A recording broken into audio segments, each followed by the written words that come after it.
Our fifth point then, so think speed year round. If you're truly serious about getting faster, then it needs to be a focus for the whole year. You'll get some like really small wins in a short space of time by just following the basics of actually sprinting when you're fresh with a bit of intent and putting a bit of force through the body. But to get like proper fast over the longer period, you need to think about it for the whole year. If you're spending your off season either doing nothing or just going to the gym and doing a load of hypertrophy work, mobility work, core stuff, but not doing anything that directly translates over to speed, you're missing a huge amount of time there. If you as a coach are bringing your team back and you're doing a big block of conditioning, loads of high speed running or speed endurance or mass runs or anything like that, and there's no speed work in there, you're not going to get faster from it. It's just not going to happen.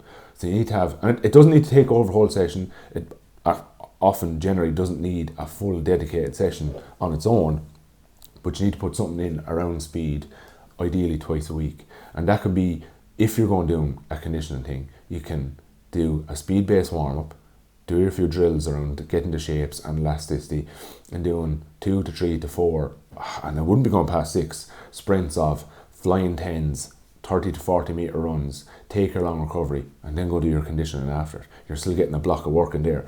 It's not going to take realistically from what you've done speed-wise.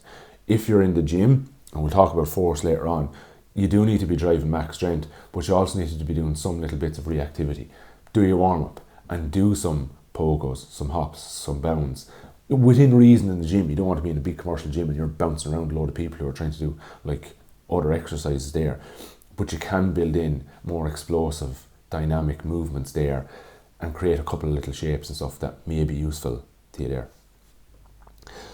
It is also factoring in that like it can be hard to include some of your speed work in championship, but by looking at your overall week and seeing where you are game to game, you need to think, if you can't go out and do speed work, is it worth training overall?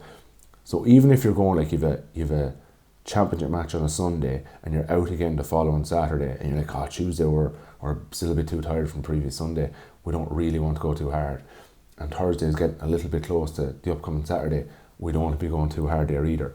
Well, should you just go Wednesday? Give yourself an extra day's recovery either side.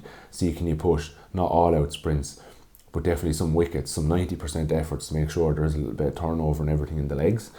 It might be worth looking at your week like that. There's no rule to say we have to train twice a week.